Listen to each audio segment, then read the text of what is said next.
Hey, happy, beautiful, amazing evening. Dr. Bob Rakowski here out of Houston, Texas, with a cancer mini course and really how to reverse the perfect storm of cancer, or I guess in a perfect world, prevent that perfect storm. So, a couple of questions. Has cancer always been so prevalent? We hear a lot about it now, but has it always been that way?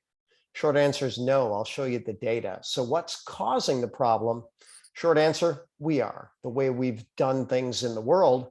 And how can we address the causes? Well, if we created it, in theory, we can prevent it and reverse it. So let's go with this mortality of the United States. You can actually look this up, census.gov, and look at the data. It says cancer was fatal to 1,704, which represented about 61 in 10,000 deaths in 1850. That's about 0.6%, less than 1%. Now, by the next census, 1860, it was twice as much. So, 3,292. So where are we at there? What is that, 120 of 10,000 deaths? So again, 1.2%.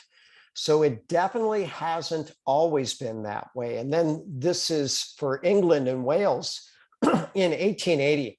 And what they estimate is that about 2% of 80-year-olds actually died of cancer. So if someone got to be 5, they got to be about 80 years old in Victorian England. And Paul Clayton writes about that pretty extensively. He says, if you got past the age of 5, and consider then there was a lot of babies that died early. Doctors would do autopsies and then they'd go and deliver a baby. And you can look up the legacy of Ignaz Semmelweis. So doctors weren't doing very good things back then, but the diet was different. The exercise was different. The amount of toxins that they were exposed to was really, really different. So for years, I've lectured about the deadly quartet, the things that really kill us. Stress, that's probably always been the top cause. Toxins, that's relatively new. Malnutrition, food was much more nourishing back then if you could get it. And then physical inactivity, again, that's a fairly new thing. So 3 of the 4 are fairly new. If we look at nature versus nurture, this is an interesting article that looks at, how much of cancer is really genetic. And the experts are going to tell you maybe 5 to 10%. So if you look at the BRCA gene, that gets a lot of press. That's associated with breast cancer.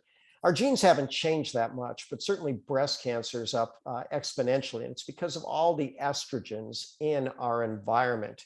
So poor diet, smoking, infections, which, by the way, if you don't have a good diet, you don't exercise, you're stressed, you're going to have a poor immune system, obesity, and then toxins like alcohol are all a problem. But this was a very fascinating study.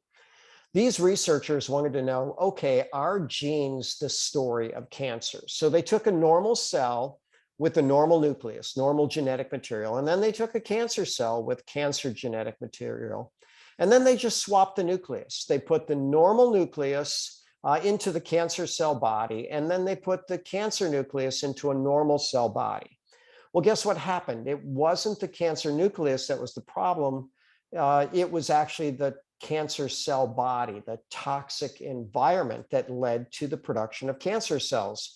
When the cancer nucleus was put into a healthy environment, it created normal cells. Now, as I say, this really should have flipped all of cancer research upside down, but sadly it didn't. It barely was noticed at all. I was at a cancer lecture over 30 years ago. PhD researcher Dean Black walked into a room of 200 doctors and he asked the question, how does a hurricane start? Well, the answer he wanted was a hurricane starts when conditions are just right. He then asked, how does a tornado start? A tornado starts when conditions are just right. Well, how does cancer start? Cancer starts when conditions are just right. How does cancer go away? Change the conditions. And take a look at this, right? So these were normal conditions or healthy conditions of a cell. There's the cancer nucleus, but yet normal cells were the outcome. So the perfect storm of cancer, we'll show you the medical science on this: low oxygen, low nutrients, high acid, chronic inflammation, and immune suppression, often due to chronic distress. But we'll start with the big one: inflammation and cancer. 410,000 published medical studies. on inflammation and cancer. This is as rock solid a connection as you're ever going to see.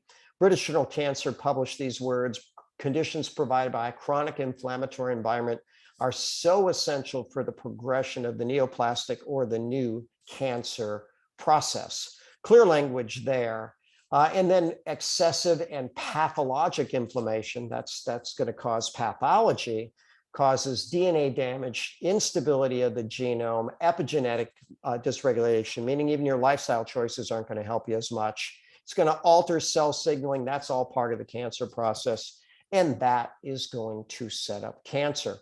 So now we might ask, what causes inflammation? Well, trauma, toxicity, nutrient insufficiency. Trauma, if you hit your thumb with a hammer, that's pretty obvious to you. Toxicity, we're all more toxic than we know, and we're probably a lot more malnourished than we know.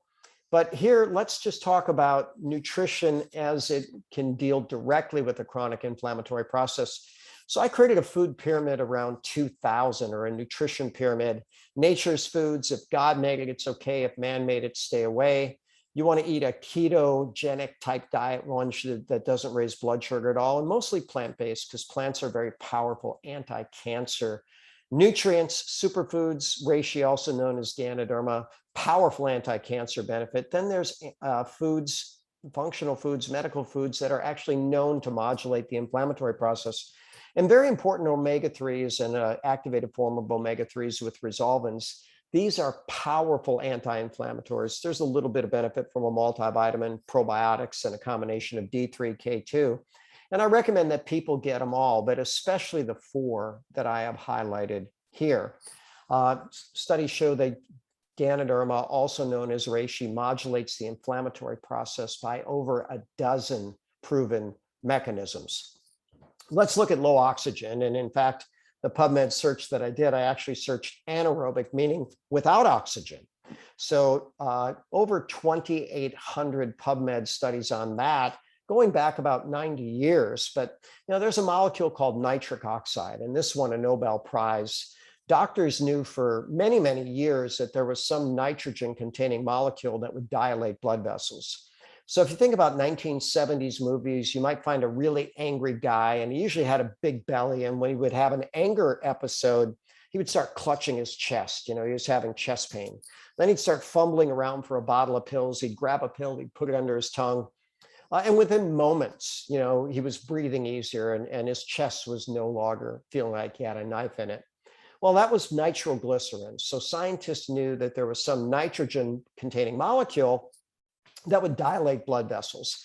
And they found that it was nitric oxide. In fact, a single dose can dilate blood vessels by as much as 62%. Nitric oxide is really good for all of our health and all of our physiology. And if you look at this, it's good for energy, blood flow, physical endurance, insulin signaling, meaning it's going to prevent diabetes, great for blood pressure, cholesterol, kidney issues, libido, and sexual function, preventing damage from toxins like cigarettes, improves the brain, is even anti-aging. So we want to make sure that we're really good with nitric oxide. There's 3 forms of nitric oxide. There's a form in the brain that's called neuronal nitric oxide. There's some that lines our blood vessels. That's called endothelial nitric oxide. And then there's an inducible or inflammatory form of nitric oxide. And by the way, that form can increase by more than 1,000x in an acute inflammatory episode. So as I tell people, inflammation devours nitric oxide. And this is my teaching tool. I use a picture of a python swallowing a sheep. And so, if you are having inflammation, you'll deplete nitric oxide. Low oxygen can definitely be a factor. And we talked about trauma, toxicity, and nutrient insufficiency, but let's address the toxicity straight up here. So, there was a time when our world was much, much cleaner. There's actually 80,000 plus registered toxic chemicals. The EPA has been doing a human toxin inventory since 1972. And they basically have found that every man, woman, and child walking around has at least 700 toxins in their body at one point in time. And this will create a circumstance where you can have that chronic inflammatory environment, which again is essential for neoplastic progression. When I teach nutrition, I show this blood flow graph. And notice the green is blood flow at rest, the yellow is during heavy exercise. The liver gets the most blood at rest, followed by the kidneys, followed by the brain. So your body's highest priority at rest is to detoxify. And I ask my students, if that's the highest priority for our body at rest, maybe it should be our highest priority to help patients get better, our highest clinical intervention. So I recommend for all my patients, all my students, 1 week of an intense detox with detox functional foods and nutrients and only organic vegetables. 1 week, twice a year. Maybe the first week of the year and maybe the first week before summer would be a good time to do that. So again, we're going to eat a really clean diet. We're still going to use the entire nutrition pyramid, and then we're going to use detox functional foods. When we look at malnutrition, the Global Nutrition Report says very, very simply that every country on planet Earth right now is affected by malnutrition. Sadly, there's a lot more malnutrition with people that are getting too much food that essentially has nothing in it. We call it overconsumption, undernutrition. But very fortunately, there's fewer and fewer starving children. But malnutrition in 2020, the leading cause of death on the globe. You might have heard something about a virus. Well, I promise you, if you're malnourished, your immune system won't work as well. And you look, nutrition and immune status, almost 32,000 PubMed studies going back over 100 years. And this journal, Advances in Therapy, they gave people really good diets. They actually looked at their tissue. They did tissue biopsies before and after. One group was given a really good diet. Another group was given a really good diet and supplementation. And here's what they found. Only the supplemented group was able to improve their nutrition status in a way that could make them healthier. And they said, therefore, supplementation is advisable for everybody. But while we're talking about diet, Michael Pollan said, eat food, not too much, mostly plants. Jack LaLanne said, if God made it, it's okay. If man made it, stay away. I'm going to combine those and add a few of my own. Eat real food, eat clean food, not too much.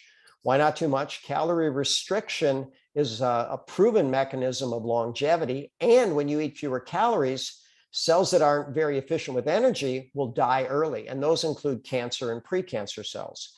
Not too often, 100,000 plus studies on intermittent fasting. We should probably now fast on the average about 16 hours a day and only eat 8 hours a day. Every color has different nutrients that help the body to fight cancer every day, because that's how often we want to nourish ourselves in ways that honor your physiology, your genetics, and your body goals, mostly plants. And those are great recommendations for diet. So again, we do want to complete the entire nutrition pyramid.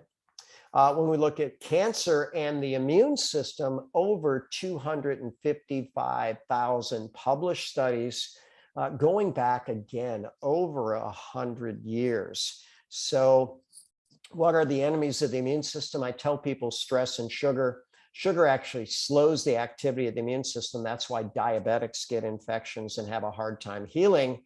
By the way, sugar also feeds cancer, but stress is definitely something that will suppress the immune system.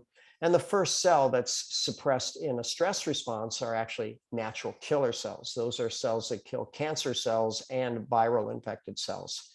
But this published study is talking about something called cortisol resistance. Cortisol is a chronic stress hormone, and bodies ignore constant stimuli. So, I think about I'm in a room and there's an air conditioner that I could hear, but my body filters it out because we ignore constant stimuli. I have glasses. Sometimes I'll put them on my head and then I'll be looking for them. Why? Because bodies ignore constant stimuli. So when you keep releasing cortisol because you're always stressed, your body begins to ignore the cortisol. They call that cortisol resistance. The sad thing is that the immune suppression stays with cortisol resistance, but the body loses its ability to modulate the inflammatory process. And remember, the chronic inflammatory environment is essential for cancer. So what are we going to do about that? Well, you always want to separate yourself from the stressful source if you can. But fascinating research is we know that melatonin, that molecule that makes us sleep at night, melatonin actually buffers stress at the level of the adrenal gland. And if we were to look at melatonin in cancer, there's an article entitled The Hallmarks of Cancer. Melatonin is a positive modulator of all 10 hallmarks of cancer. So I recommend that people take melatonin every waking hour, 1 to 2 milligrams. Theanine is fantastic for calming the body. It's in green tea. There's actually over 1,000 studies on the anti-cancer benefits of green tea. And theanine, as we'll show in a moment, is also powerfully anti-cancer. But here we're talking about stress reset, where we actually buffer the stress in the mind as a GABA facilitator. So 100 to 200 milligrams of theanine every waking hour. And when we look at theanine in cancer, in conclusion, this was a study that looked at all the literature. It said the results indicated moderate apoptotic, that means the cancer cells commit suicide, anti-metastatic, the cancer doesn't spread, anti-migration, that's distant spread, that's local spread, and anti-invasion effects, wonderful. If you keep the cancer in one spot, you're not going to die from it, along with mild anti-proliferative influence. So guess what? It's not going to grow as much. So theanine in cancer, powerful. Melatonin in cancer, powerful. And then Ganoderma, it's called the herb of spiritual potency. Not only does it calm the body, it calms the mind, it calms the spirit. I'll show you the references in a moment. But when we look at Ganoderma and the immune system, it's proven with direct action against all of these cancers. And by the way, it unwinds the perfect storm of cancer. It increases oxygen, nutrients, decreases acid, decreases inflammatory process. And so it's anti-breast, anti-prostate, anti-inflammatory breast cancer, anti-leukemia, lymphoma, multiple myeloma, good for cervical cancer, melanoma, lung cancer, colorectal cancer, pancreatic cancer, liver cancer, glioblastoma, endometrial cancer, gastric cancer, bladder cancer. And you can look at all those PubMed citations to find that for yourself. So since we were talking about stress as the enemy of the immune system, melatonin every waking hour, theanine every waking hour, Ganoderma spores every waking hour. It calms the body through the parasympathetic nervous system, the mind through GABA facilitation, and the spirit. Yes, it's called the herb of spiritual potency. Finally, when we start looking at acid and cancer, we have to get a little clever on our research because it's called the Warburg effect. So notice, I'll read the language to you from this PubMed. It says, altogether, the Warburg effect is central contributor to the cancer progression machinery. Accumulation of lactate, that means lactic acid, drives tumor progression and largely contributes to tumor acidosis. And that is actually going to create resistance to chemotherapy and even resistance to immunity. So acid is a really bad thing when it comes to cancer. And we look at Warburg in cancer, over 3,300 PubMed studies. Not as much as I'd like in the medical literature about the alkaline diet, but here's a critical statement. It reduces tumor cell invasion and metastasis. And by the way, notice what this says. If you increase the extracellular acidity around the tumor, you increase its invasiveness and metastatic capacity, and you make it resistant to chemotherapeutic drugs. If you alkalize, that means raise the pH of the tumors, that's associated with inhibition of metastasis and improved responsiveness to chemotherapy. And Ganoderma, also known as reishi, the king of herbs, is known to be the most alkaline food on the planet. So, one thing I've found is that people like to do what they like to do. A lot of people like to drink coffee and tea, and kids drink hot chocolates. So I am a promoter of USDA certified organic reishi infused Ganoderma in coffee, tea, shakes, and chocolates. Every Tuesday, I have what's known as Ask the Doctor. You're very welcome to join and ask questions. I usually have a health topic. And as always, I'm Dr. Bob Rakowski, absolutely knowing that we can all be happy, healthy, and successful. And you can check out some of my videos on YouTube. I appreciate you. Always share if you like it.